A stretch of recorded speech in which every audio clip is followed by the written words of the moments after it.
Trago aqui a saudação da Convenção Batista Brasileira a cada um dos irmãos aqui desse estado, que é uma bênção, né? Vejo aqui o diretor de Santa Catarina aqui conosco, né? Que bênção tê-lo aqui.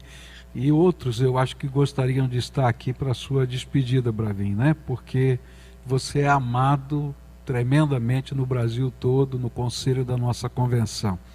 Não é fácil, né, pregar numa ocasião como essa, apesar de ser um momento maravilhoso de celebração, tem um misto de sentimentos que fica no coração. Vendo você e a sua esposa chorar, minha mulher já chorou tudo que tinha que chorar, não é?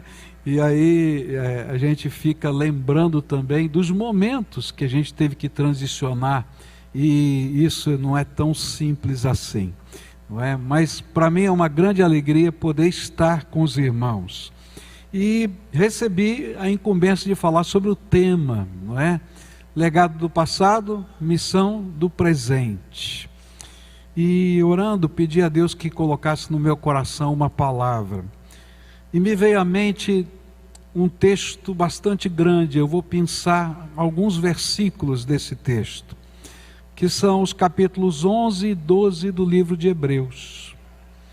Porque ali a gente vai encontrar legado do passado e missão do presente, descritas nessa carta maravilhosa que fala dos heróis da fé, mas que nos fala que eles são uma grande nuvem de testemunhas que estão como que num estádio torcendo para que a gente possa cumprir a missão do presente. E enquanto eu assistia parte do filme, porque não é o filme todo que está divulgado, mas só um pedacinho de 8 minutos que eu achei na internet, desse filme que vocês colocaram com mais de 1 hora aqui, e eu assisti então aquele deguste de 8 minutos que os irmãos fizeram, fortemente me veio esse pensamento, não é? Pessoas que escrevem a história no legado e na missão que nos desafiam a realizar. E muitas vezes nós assistimos o filme ou só lemos as histórias que eles escreveram e não pensamos o que os fez escritores da história. Alguns não pensam também que hoje a caneta e o papel da história nos foram dados por Deus e nós fomos convocados por Ele a nesta geração escrevermos a história. Imagina aí que você tem uma caneta na sua mão e que Deus está te dando o papel da história, o rolo que vai contar a história, e ele diz assim: agora é sua vez, você tem que escrever os anais da história, não da história dos outros, mas da missão que Deus nos deu para hoje. Mas o que podemos aprender com os que escreveram a história no passado, cujas vidas estão descritas nas páginas da Bíblia? Que características eles tinham em comum? Como nós podemos aprender com eles a escrever a história dos nossos dias e assim olharmos para o legado do passado sem perder a perspectiva da missão do presente? E aí, alguns versículos da Bíblia vão nos ajudar. Hebreus 11, versículo 1 diz assim: ora, a fé é a certeza de coisas que se esperam, a convicção de fatos que não se veem. E depois versículo 3, pela fé entendemos que o universo foi formado pela palavra de Deus, de maneira que o visível veio a existir das coisas que não são visíveis. A primeira característica de todos os que escreveram a história é que eles possuíam um tipo de fé que os tornou capazes de ver o invisível. É interessante isso. Eles enxergaram o que ainda não existia.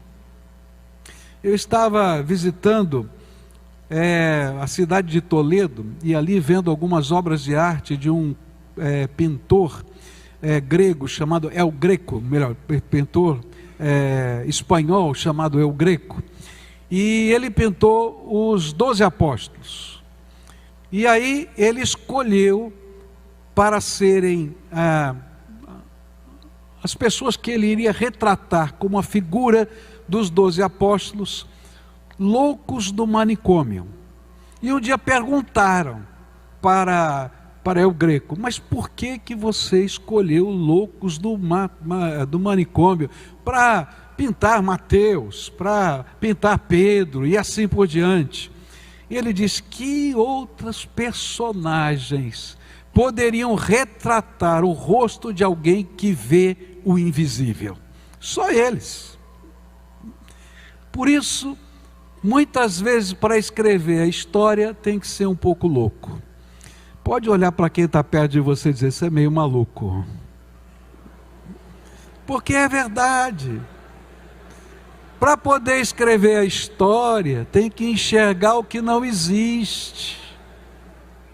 É isso que a Bíblia está dizendo. Porque aqueles homens dessa galeria de fé que está na Bíblia, e os homens que escreveram o legado dessa denominação, enxergaram o que ainda não existia. Creram que Deus faria.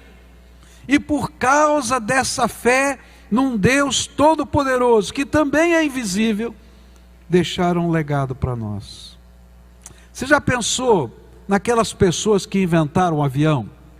Tem uma briga, uma disputa, né? Se foram os irmãos Wright ou se foi Santos Dumont. Aqui nós vamos falar que foi Santos Dumont. Mas é interessante que tanto um quanto o outro sonhavam com uma máquina voadora, os irmãos Wright, enquanto consertavam bicicleta. E Santos Dumont, enquanto mexia no motor a combustão. Enquanto eles estavam fazendo isso, que era concreto, eles olhavam para o céu e diziam: o homem vai voar. Não sei qual vai ser o nome desse negócio, máquina voadora, virou avião. Mas o que importa é que eles viram o invisível. Por isso, a Bíblia vai dizer para a gente que o princípio de toda a criação é o Deus invisível que viu o que ele iria fazer. E ele assim o fez, só dando as ordens da criação. E a palavra viva criou todas as coisas. Assim Deus mesmo nos ensina que se desejamos ser escritores da história, seja da nossa própria, da igreja, da denominação ou do mundo, antes de tudo precisamos ser pessoas de fé, capazes de ver o que ainda não existe, ou até o que os outros não conseguem nem imaginar. Senão não dá para escrever a história. Eu creio que foi isso que ocorreu quando Zacarias Taylor recebeu uma carta do Chiquinho, pastor Chiquinho depois, mas era só Chiquinho, alfaiate, baiano. Fiquei aprendendo hoje que se converteu pelo testemunho de uma filha de um padre negra, que foi uma das grandes pioneiras do protestantismo no Brasil. E ele escreve uma carta interessante, pelo menos vocês contaram essa história, que eu não conhecia, que a carta era mais ou menos assim, vocês sabem melhor do que eu. Olha, nós temos aqui batismos para fazer. Uns falaram 60, eu vi lá num outro texto 73, eu não sei quantos são, depois vocês discutem aí e resolvam o problema dos seus textos. Mas era um número grande para aquela época, meu Deus, ele dizia: preciso de um pastor para batizar essa gente. E aí os escritores da história enxergam o que os outros não veem. Zacarias Taylor e o seu companheiro, que vai vir para cá, onde está o nome dele aqui que já me perdi, Dunstan, é isso? Alberto Dunstan. Eles vêm para cá e dizem assim: tá ok, nós vamos fazer esses batismos, mas o pastor já existe. Chiquinho, é você o pastor. E aí a gente começa a escrever a história, vendo o que não existia. Eles viram um pastor e um futuro missionário para alcançar mais rapidamente os brasileiros. Certamente o Chiquinho não tinha feito seminário. Certamente os padrões da América, desses missionários, não eram todos cumpridos aqui naquele momento. Mas eles viram o que podia acontecer no futuro. E por isso escreveram a história, nos deixaram um legado. Eu creio que foi isso também o que o missionário Loren Reno foi capaz de ver diante dos grandes desafios da perseguição e segregação religiosa daqueles dias, onde não havia nem escolas, nem cemitérios para aqueles que se convertiam. Talvez eu e você, ou a maioria de nós, diríamos: que tragédia, que perseguição, que desgraça. Mas os escritores da história enxergam o que os outros não veem. Eles viram uma grande oportunidade. E onde eles iam, começaram a abrir escolas. Porque já que não tem escolas para nós, não tem para os pobres, não tem para os outros, nós vamos entrar com a palavra de Deus, mas vamos entrar com a educação. E assim seremos os professores das crianças e poderemos entrar em todas as casas. E aquilo que era uma tragédia virou uma grande oportunidade. Cemitério, eu não sei se eu entraria nessa, mas até nisso eles viram oportunidade. Porque o cemitério, que era usado pelos protestantes, porque a maioria deles estava no controle da Igreja Católica, era o lugar onde os indigentes iam e não tinham qualquer dignidade. E eles disseram: também aqui, porque tem gente sofrendo, que está aberta para ouvir uma palavra de esperança, essa vai ser a nossa missão. Para escrever a história, tem que ter uma fé para enxergar aquilo que não existe e crer que Deus vai nos dar graça para fazer acontecer. Fazer essas coisas sem dinheiro, sem gente, sem capacidade de treinar muita gente, porque não teria como formar pessoas em pouco tempo, parecia uma loucura. Mas foram esses homens que nos deixaram o legado de crer naquilo que Deus pode fazer e nos milagres que Ele faz quando estamos no centro da sua vontade. É muito mais do que uma questão de descobrirmos uma força humana de sabedoria, de pensamento positivo, quem sabe de tempestade de ideias. Não, é fé transcendente, que nos leva não somente a antever o que sonhamos e realizar, mas a perceber quem é o Criador por excelência e assim ver aquele que é invisível, o Deus Todo-Poderoso. Por essa fé, nós descobrimos que é possível ouvir a sua voz, andar com Ele, ser agente da sua graça e da sua vontade na terra, enquanto nós escrevemos a história. E assim o capítulo 11 do livro de Hebreus lista homens e mulheres que derrubaram gigantes, colocaram abaixo muralhas que pareciam intransponíveis, atravessaram o mar com as suas águas abertas por meio desse tipo de fé que vai além da geniosidade humana.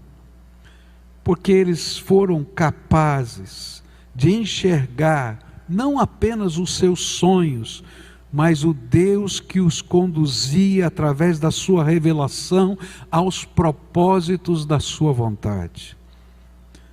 Como é que nós vamos realizar a missão do presente? Aprendendo com o legado do passado. Eu e você somos chamados pelo Espírito Santo de Deus a sermos homens e mulheres de fé. Homens e mulheres de fé que enxerguem o que não existe e façam a obra de Deus. E aquilo que parece um problema se transforma em uma grande oportunidade para a missão. Não é muito fácil fazer isso. Se você é pastor, sabe que eu estou falando a verdade. Eu me lembro de uma vez, no começo do meu ministério, estava dirigindo o meu carro, parando num semáforo, numa grande avenida de São Paulo, quando chegou um garotinho. E esse garotinho: ô tio, me dá aí uma grana aí. E eu abri a janela e comecei a bater papo com o garoto. E falei: onde é que você mora? E ele disse para mim assim: olha, eu moro debaixo daquele viaduto. Mas você mora debaixo daquele viaduto? É, moro lá. E mora mais gente lá? Ah, mora bastante gente lá. Mas tem muita criança lá? Tem. Quantas crianças tem lá? Eu perguntei. Umas 40. Mas as 40 moram debaixo do viaduto? É. E eu perguntei: e você vai na escola? Ele disse: não, eu fico aqui o dia inteiro nesse semáforo para pegar dinheiro para levar para minha casa, senão a gente não tem o que comer. Bom, dei uma ajuda para o menino, fechei a janela e, como um bom brasileiro, não sei se era assim como um bom brasileiro, mas eu me achava assim, né? Eu pensei assim: que coisa horrível. Como é que o governo desse país deixa uma coisa dessa acontecer? 40 crianças morando debaixo de um viaduto, sem escola. Tem lei para isso, já diz que não pode. Como é que vai fazer? Alguém tem que fazer alguma coisa. Quando de repente o Espírito Santo tocou meu coração e falou assim: você é o pastor dele. Eu não sou pastor dele. Perguntou, o Espírito me falou: onde fica a sua igreja? A umas 4 quadras desse viaduto. Então essa é a sua paróquia, vai lá e trata dessas crianças. E aí eu comecei a pensar: mas como é que eu vou tratar de 41 crianças? Como é que eu vou arrumar escola para elas? Como é que eu vou fazer isso? Como é que eu vou fazer aquilo? Você já sentiu isso? Os escritores da história são aqueles que o Espírito Santo impulsiona a enxergar oportunidades onde a gente vê dificuldades. Começamos um projeto naquela igreja, abrigamos as 41 crianças, colocamos na escola, demos alimento. Foi uma grande luta, porque não tinha estrutura, não tinha gente, não tinha dinheiro, não tinha. Você sabe como é que é. Mas tem um Deus todo-poderoso que nos faz ver o invisível. Eu me lembro de quando um dia começou a cair do muro da escola que fazia divisa com a igreja, no nosso quintal, merenda escolar. E aí eu fui procurar a diretora e falei: diretora, e já tinha tido uma briga com ela, porque ela não queria receber as 41 crianças naquela escola, porque ia atrapalhar todo o projeto dela, mas aquelas 41 foram. E depois de um certo tempo ela disse assim: pastor, eu sei que o senhor passa tanta luta para alimentar essas crianças, e eu tenho merenda escolar que vai vencer, e eu vou ter que jogar fora, e eu não posso dar para ninguém, então de vez em quando cai sem querer no seu quintal. O Deus Todo-Poderoso faz coisas simples e grandiosas, mas Ele faz a sua obra andar para frente. O legado que nos deixaram os escritores da história da Bíblia, os escritores da história dessa denominação nesse estado, é de gente que era capaz de olhar para o alto e crer no Deus dos impossíveis, e enxergar os grandes desafios como oportunidades, e marchar na direção deles, crendo que o Todo-Poderoso faria coisas extraordinárias.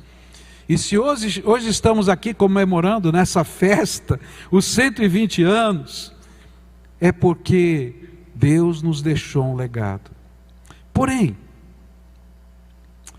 alguém que se alegra com o legado do passado, precisa ver além. Porque nós precisamos crer que Deus coloca diante de nós desafios hoje, que são também oportunidades para a missão. Eu vejo uma grande oportunidade, que é um grande desafio: as universidades. Nós nunca tivemos tantos jovens saídos das igrejas dentro das universidades quanto hoje. Nossos pais, nossos avós sonhavam com isso, mas hoje nós os temos. E hoje nós estamos discutindo se vamos perder os nossos jovens ou não. Queridos, nós temos que enxergar isso como a maior oportunidade da história. Os nossos jovens precisam ser treinados, capacitados para quando entrarem nas universidades, ao invés das universidades incomodarem os jovens incomodarem a universidade, ganhando pessoas para Jesus. Essa é a nossa oportunidade. Mas precisa ter gente que queira escrever a história, de não ver isso como problema, mas como um grande desafio. Eu tenho um amigo, pastor de uma denominação nas Filipinas, que há mais de 30 anos começou uma igreja lá, e lá na cidade de Manila, e ele pensou, como é que eu vou evangelizar as Filipinas? São mais de 1000 ilhas, como é que a gente chega nesses lugares? Quando a gente vai conseguir missionários para tudo isso? E aí Deus falou para o coração: evangeliza os jovens que estão estudando em Manila, porque eles vão voltar para suas cidades, para suas ilhas, para serem os médicos, para serem os advogados, para serem os delegados, para serem as autoridades daquela cidade, e eles vão ser os missionários lá. Depois de 30 anos, mais de 1000 igrejas foram fundadas pelos jovens que foram evangelizados naquela igreja. Essa é a oportunidade de Deus para nós hoje.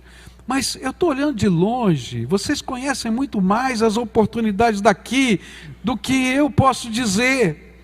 Mas eu posso dizer que hoje nós estamos numa brecha de tempo, onde a tecnologia nos permite levar o Evangelho em fração de segundos a qualquer lugar do mundo. Essa é a oportunidade para escrever a história hoje. Hoje nós temos uma outra realidade que a gente às vezes não imagina, mas a imigração de um mundo sem fronteiras em nossas cidades. Está aqui, gente de tudo quanto é lugar. E para nós às vezes eles são os invisíveis dessa terra, não alcançados, porém tremendamente abertos para o Evangelho e com conexões com o seu antigo mundo, potencializando assim a obra missionária. Mas precisa ter gente que enxergue que criar um cemitério também dá lucro para o reino, como evangelizar refugiados nessa terra faz diferença. Mas não só refugiados, migrantes de modo geral. Eu fico pensando no potencial que as igrejas têm nos dias de hoje. Eu ainda não vi uma igreja batista que não tivesse, pelo menos das maiores que eu conheço, pelo menos um autista. Alguém do espectro autista. Queridos, esse é um campo aberto. Tem gente desesperada dizendo: ajude-nos. Eu quero dizer com isso que as oportunidades de Deus estão diante de nós hoje. Não são as mesmas do Chiquinho, do Mr. Reno, de outros, mas são as de Deus para a nossa geração. E cabe a nós, pedimos que Deus abra os nossos olhos para enxergar o que nós não estamos vendo. Quem sabe você já está vendo máquina voadora consertando bicicleta ou consertando motor de carro. Mas aí a gente precisa de algo mais do que só enxergar a máquina voadora. A gente precisa do poder desse Deus Todo-Poderoso agindo na nossa vida. Porque Deus não tem responsabilidade com os meus sonhos, mas Ele tem responsabilidade com toda boa obra que Ele semear na nossa mente, no nosso coração. E ninguém detém aquilo que Deus quer fazer na nossa vida. Segunda coisa que eu vou aprender aqui nesse texto é que para a gente poder preservar ou valorizar o legado do passado e cumprir a missão do presente, precisa de mais uma coisa além de fé. e que tem a ver com a característica daqueles que escrevem a história. Todos os que escreveram a história tiveram que fazer escolhas difíceis e optaram por um valor maior. Essa é a característica que percorre todos os exemplos do capítulo 11 do livro de Hebreus. Abel buscou oferecer a Deus o culto que Deus desejava. Por isso a Bíblia diz, ele foi aceito. Enquanto o seu irmão ofereceu o culto que ele queria. Abel teve que fazer uma opção. Enoque, numa geração estranha, ele optou em agradar a Deus. Com certeza fez grandes opções, decisões. Isso fica mais claro ainda com Moisés. Foi pela fé que Moisés, quando já era adulto, diz Hebreus 11, 24, não quis ser chamado de filho da filha de Faraó. Ele preferiu sofrer com o povo de Deus em vez de gozar por pouco tempo os prazeres do pecado. E ele achou que era muito melhor sofrer o desprezo por causa do Messias do que possuir todos os tesouros do Egito. É que ele tinha os olhos fixos na recompensa futura. Diz assim o texto: Moisés escolheu uma recompensa que só o Senhor poderia dar, maior do que ser príncipe do país mais rico e poderoso do seu tempo. A recompensa que só ser amigo de Deus e falar com Ele face a face poderia trazer. Uma recompensa que nem o tempo pode nos roubar, e muito menos a morte, porque desfrutamos dessa recompensa eternamente com o Senhor.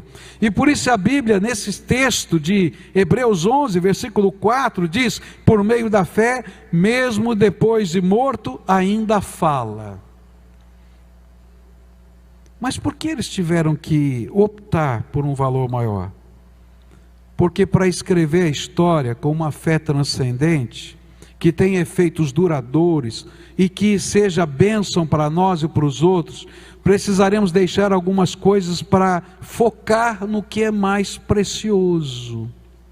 E aqui às vezes é a grande batalha. Sabe por quê?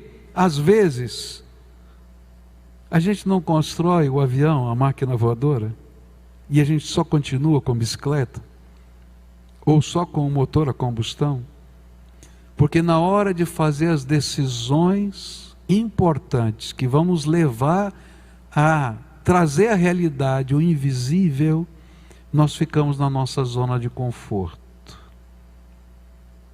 É mais fácil ficar na zona de conforto, porque se eu não entender que escrever a história é o valor maior, cumprir a missão que Deus me deu é o valor maior, fazer aquilo que está fora, quem sabe, do espectro normal, é o valor maior de Deus para mim hoje, porque eu sou um escritor da história, a gente nunca vai escrever a história. E outra vez, o legado da história dos irmãos nos ensina que precisamos buscar valores maiores se de fato desejamos completar a missão que nos foi dada pelo nosso Senhor. E quando eu estava estudando aqui um pouquinho da história de vocês, eu vi que corajosa foi a geração da década de 60. Duas diferentes convenções nesse estado. Ambas decidiram se auto-extinguir no mesmo dia. E no mesmo dia se unirem e formarem uma nova convenção. Esta que existe hoje. Eu fico pensando por que eles foram corajosos. Porque certamente houve razões que os dividiram. E creio eu que nem tudo estava exatamente como cada uma daquelas convenções pensava ou almejava. Porque nunca é assim. De certo sempre haverá aquele, ou havia aquele que dizia, não, mas ainda falta isso, ainda falta aquilo outro. Não, tem isso, mas tem fulano, tem Beltrano. No entanto, eles entenderam um princípio bíblico que a gente precisa viver, que juntos eles seriam melhores, que juntos eles andariam mais rápido para cumprir a missão principal. E assim, pela fé, optaram por um valor maior. Por isso, a conclusão dos relatos sobre os heróis da fé em Hebreus nos apresenta justamente esse caminho. Versículos 1 e 2 do capítulo 12 diz assim: portanto, também nós, visto que temos a rodear-nos tão grande nuvem de testemunhas, livremo-nos de todo o peso e do pecado que tão firmemente se apega a nós, e corramos com perseverança a carreira que nos foi proposta, olhando firmemente para o autor e consumador da fé, Jesus. Se você quer ser escritor da história, com a ajuda de Deus, precisa optar pelo maior. E para isso você vai ter que deixar algumas coisas. E é interessante que o texto diz deixar pesos. É interessante porque peso não tem nada a ver com pecado. Peso tem a ver com aquilo que impede que a gente corra mais e a gente chegue no alvo mais rápido. Nenhum corredor vai fazer uma corrida levando mais peso do que o necessário. Até na estratégia de Fórmula 1, se calcula quantos litros de gasolina se põe no tanque para ir com o mínimo necessário para terminar a última volta, porque se ele tiver 1 litro a mais, ele pode perder a corrida. Para os batistas de 1960, era a divisão das duas convenções que os impedia, isso era um peso. E hoje, quais seriam os pesos que atrapalham a nossa corrida? Se você quer ser um escritor da história, você precisa fazer essa pergunta para si mesmo. Quais são os pesos que nos atrapalham hoje? Para os nossos percursores desta obra, um peso que eles tiveram que vencer foi criar a Missão Batista de Vitória e enviar para o interior do estado e para Minas Gerais outros chiquinhos que viriam por aqui, isso quebrando uma regra da missão americana, da missão de origem, que era sustentar somente americanos como missionários. Por isso, Chiquinho e os demais não se chamavam missionários, eles se chamavam evangelistas. E eles disseram: estou nem aí, nós vamos mandar os Chiquinhos para a terra, porque eles são os nossos missionários. Você entende o que é peso? Mas eu pergunto, quais são os pesos que hoje atrapalham a nossa corrida? Quais são os pesos? Eu não sei responder certamente. Eu só sei que o Deus que amplia a nossa visão é quem pode nos fazer perceber o que precisa ser deixado para que o alvo maior seja conquistado. Isso começa na minha vida pessoal, se você é um escritor da história. Porque às vezes o peso começa em nós, não nos outros. 2 médicos, amigos meus, e 2 jornalistas, amigos meus. Homens de Deus, cheios do Espírito Santo. Cada um indo muito bem na sua profissão, fazendo o seu trabalho. E eu disse para aqueles 4, vocês topam plantar uma nova igreja num bairro da cidade, numa cidade satélite de Curitiba? Mas como é que eu vou deixar o meu consultório? Como é que eu vou deixar a editoria do jornal mais importante da cidade? Como é que eu vou deixar a revista de circulação nacional que eu escrevo? Falei, não. Vocês precisam formar um time e plantar a igreja, porque Deus deu os dons para vocês. Alguns anos já se passaram. E hoje eles estão construindo um templo para mais de 1000 pessoas naquele lugar onde plantaram a igreja. Você entende o que é peso? Às vezes a gente fica dizendo, eu estou focado na minha profissão, eu estou focado nisso. Olá, continua fazendo o teu trabalho, mas serve ao Senhor, forma um time, uma equipe, e vai e realiza. Porque os escritores da história tomam decisões difíceis.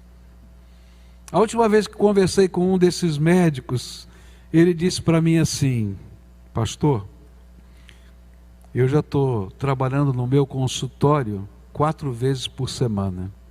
3 eu trabalho na igreja. E assim que o meu filho se formar médico, eu vou trabalhar 1 vez por semana, porque eu quero me dedicar a essa obra totalmente. São decisões difíceis que precisam ser tomadas, que não são pecado, mas são peso, se Deus nos deu a caneta e o papel da história. Mas não só a nível pessoal que a gente precisa fazer isso. Às vezes a nível institucional. Eu fui visitar um colega pastor nos Estados Unidos, de uma igreja americana, e eu vi um negócio que eu nunca tinha visto na minha vida. Eu cheguei naquela igreja, e de um lado, as janelas do templo tinham um tipo de cortina, uma cor, e do outro lado, um tipo de cortina totalmente diferente e outra cor. Eu falei, mas será que isso é um estilo arquitetônico moderno, né, diferente? Eu nunca vi esse negócio. E sem graça, cara de pau, eu virei para o colega e disse, me explica esse design todo aqui, de janelas e cortinas diferentes, cores e tal. Aquele colega, pastor americano, baixou a cabeça, deu uma risada e falou, bom, você sabe, nós somos batistas, né? Eu falei, sei. Muito bem, nós levamos para a Assembleia a cor da cortina. 50% queria aquela cor, 50% queria aquela. Eu tinha que dar o voto Minerva. Eu disse, daquele lado vai ser daquela cor, daquele outro vai ser da outra cor. Queridos, há alguns pesos que nós carregamos que não tem sentido. Uma igreja perder tempo para discutir cor de cortina, meu Deus do céu. Eu estou falando mal dos outros, né? Mas para pensar, como às vezes a gente tem pesos que nos atrapalham.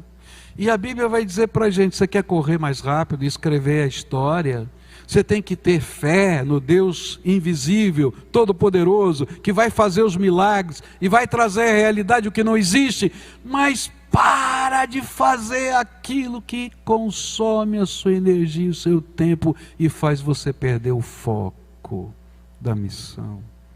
Foca na missão, foca na missão, foca na missão, foca na missão. Se você esquecer o resto, lembra disso, foca na missão que Deus te deu. E para isso você vai ter que tomar decisões. Mas a Bíblia diz também que a gente não deixa só pesos, mas a gente deixa pecado, que tenazmente se gruda, pega em nós, atrapalha. Há pessoas que não têm só pesos, mas têm correntes que as amarram, que são como o cachorro no quintal. Já viu o cachorro no quintal? A gente põe uma corrente grande, minha avó fazia isso, né? Tinha uma corrente, tinha um cabo de aço, e o cachorro do quintal, ele corria assim pelo quintal, mas quando chegava no portão, que ele pulava no portão, a corrente, pam! Tem muito crente, muita igreja como cachorro amarrado no quintal, corre para um lado para o outro e nunca sai do lugar, nunca atravessa os muros da porta da igreja. E você diz assim, mas por quê? A Bíblia diz que nós somos acorrentados pelos pecados que grudam em nós. Aqueles erros frequentes, recorrentes, que precisam ser desatados pelo poder de Deus, para que nós possamos chegar àquele destino que Deus tem. Existem muitos deles, mas um deles eu quero destacar, só um. Eu vou chamar de carnalidade. Carne, sabe? A carne que se revela nas nossas palavras, nossos gestos, nossas ações e nossas reações. Certamente, ela teve de ser vencida pelo missionário Reno. Quando, depois de ter o telhado da igreja apedrejado, os gritos promovidos pelo jovem Marcelo, está lá nos escritos de vocês, que incitava a confusão, quando o povo não queria ir embora, porque tinha medo da turba, e teve que esperar o vozerio baixar. E aí quando eles saem, está lá o jovem Marcelo lá de fora, e ele é picado por uma serpente. O principal protagonista da confusão. Bom, eu vou falar do meu sangue italiano, da minha carnalidade. Eu diria, bem feito, danado. Quem manda jogar pedra no telhado da casa de Deus? É assim que acontece. Mão do Senhor. Mas aí eu aprendo com o legado do passado do missionário Reno. Sabe o que a história conta? Que esse homem foi lá, pegou o Marcelo, carregou nos ombros, levou para o hospital, tratou dele. E sabe o que ele fez? Ele crucificou a carne e revelou o evangelho de fato, carregando aquele que era o seu inimigo e cuidando dele. E por isso, ao longo da história, ele não é mais o missionário, ele simplesmente é o Mr. Reno.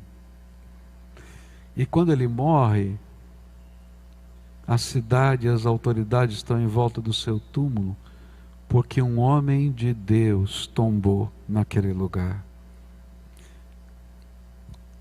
Há pesos, mas há pecados. Porque quando Jesus nos chamou para escrever a história, Ele disse que nós somos a igreja dele aqui. E na prática significa dizer que as pessoas vão ver Jesus através dos nossos gestos, das nossas palavras, dos nossos atos, das nossas obras. Se Jesus não estiver encarnado em nós, e nós não formos nem um pouquinho parecidos com Ele, se a nossa carnalidade estiver à tona, nunca escreveremos a história do Evangelho nessa terra. Mas se nós formos as pessoas que sepultam o eu, a carnalidade, para que o Evangelho se reflita no nosso jeito de viver, e nós fomos capazes de ver Jesus nas pessoas necessitadas, carentes de salvação, então nós seremos aqueles que estão lá no sermão profético de Jesus, em que ele disse: olha, quando tive fome, deste-me de comer, quando tive sede, deste-me de beber, quando estive nu, me vestistes. E sabe, esse evangelho marca a transformação da história. Lembra? A caneta e o papel da história está na tua mão.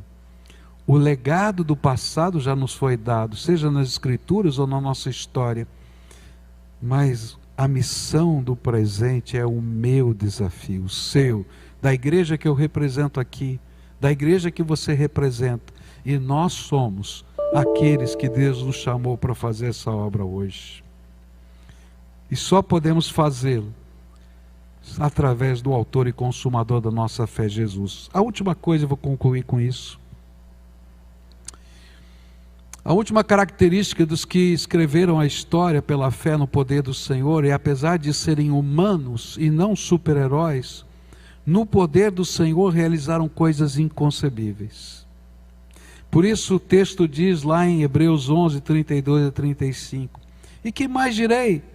Certamente me faltará o tempo necessário para falar de Gideão, de Baraque, de Sansão, de Jefté, de Davi, de Samuel, dos profetas, os quais por meio da fé conquistaram reinos, praticaram a justiça, obtiveram promessas, fecharam a boca dos leões, extinguiram a violência do fogo, escaparam de ser mortos à espada, da fraqueza tiraram força, fizeram-se poderosos na guerra, puseram em fogo os exércitos estrangeiros, mulheres receberam pela ressurreição seus mortos.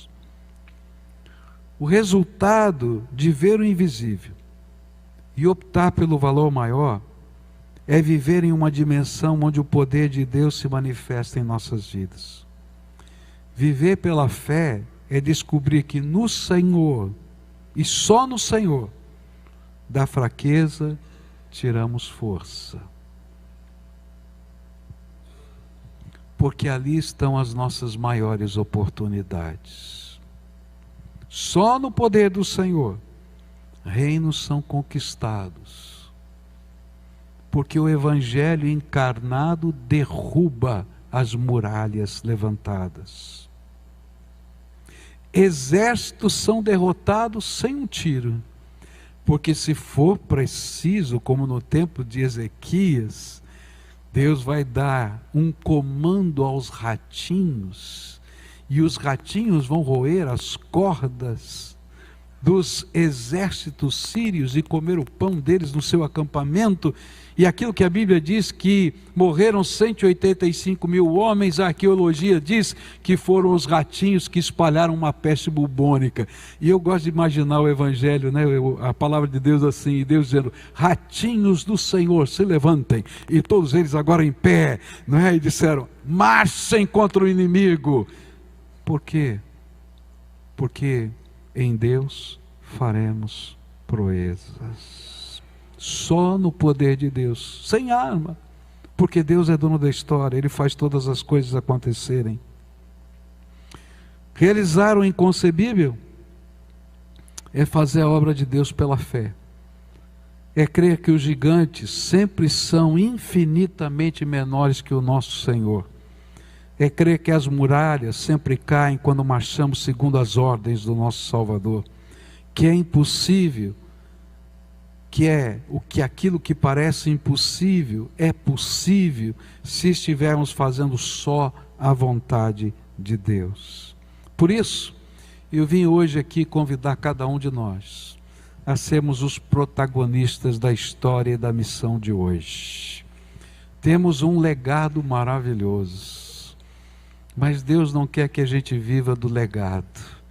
Ele quer que eu e você peguemos a caneta e o papel da história na mão e olhemos para aquilo que está à nossa volta. Sabe como é que a gente começa a escrever a história?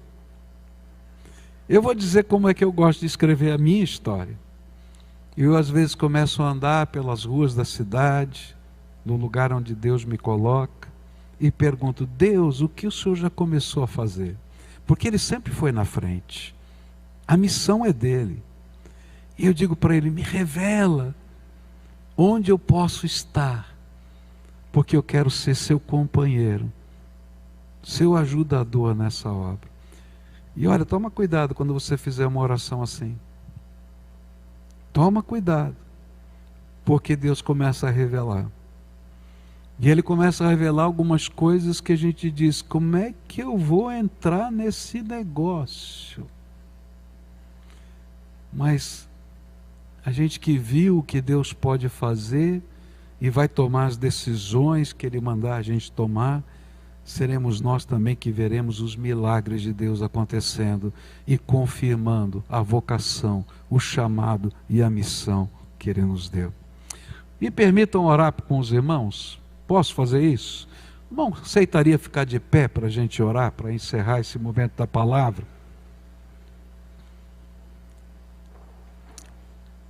Imagina que Deus está colocando na tua mão direita, se você é destro, uma caneta. Imagina assim, pega a caneta na mão. E que na mão esquerda tem o papel da sua história. Imagina isso. E que Deus está derramando unção sobre a tua vida. Entende? O óleo do Espírito está sendo derramado sobre você. Porque nada é feito sem o poder de Deus. E agora, pergunta para Deus, aí na tua alma, no teu espírito: Senhor, tem muita coisa escrita aqui nesse papel. Porque Deus já te usou para escrever alguma coisa da história. Mas o que falta? E pede para o Espírito Santo te revelar. Falar ao teu coração. Agora toma cuidado. Porque Ele vai falar. E quando falar, você vai estar muito bem acompanhado se tiver medo. Porque quando Deus falou com Moisés, Ele teve medo. Quando Ele falou com outros grandes homens de Deus, eles também tiveram temores. Mas pega a caneta, vai para esse papel e em nome de Jesus diga: Senhor, tudo quanto Tu me mandares, eu vou fazer. E começa a escrever, porque Deus é que vai lhe dar a graça. Pai querido, nós estamos em pé nas Tuas mãos, com o papel da história na mão esquerda, com a caneta da Tua graça na mão direita. E eu te peço em nome de Jesus, aqui está a Convenção Batista do Espírito Santo, que tem uma história linda.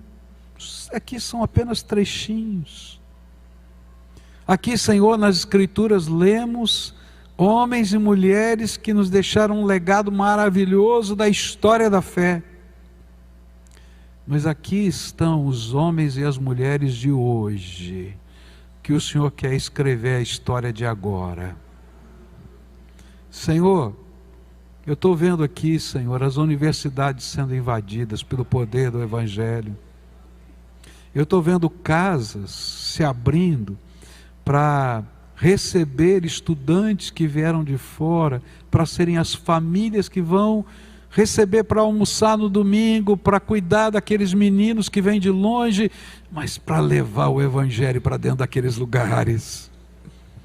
Eu estou vendo igrejas, Senhor, que vão parar de brigar por causa da cor da cortina, mas vão olhar para o foco da missão. Eu estou vendo, Senhor, pastores sonhando com coisas tão grandes que são muito maiores do que a sua capacidade, dizendo: eu creio que o meu Deus é poderoso para fazer muito mais daquilo que pedimos ou pensamos. Ó Pai, eu estou vendo aqui, Senhor, jovens se levantando para usarem as suas profissões para a glória do Senhor, outros indo para os campos missionários. Não importa, Senhor, porque todos nós somos chamados pelo Senhor para te servir, e todos nós temos o papel da história e a caneta da graça na nossa mão. Dá-nos poder e graça e coragem para tomar as decisões e buscar aquilo que Tu tens para nós. Abençoa-nos, é aquilo que oramos em nome de Jesus. Amém e amém. Amém.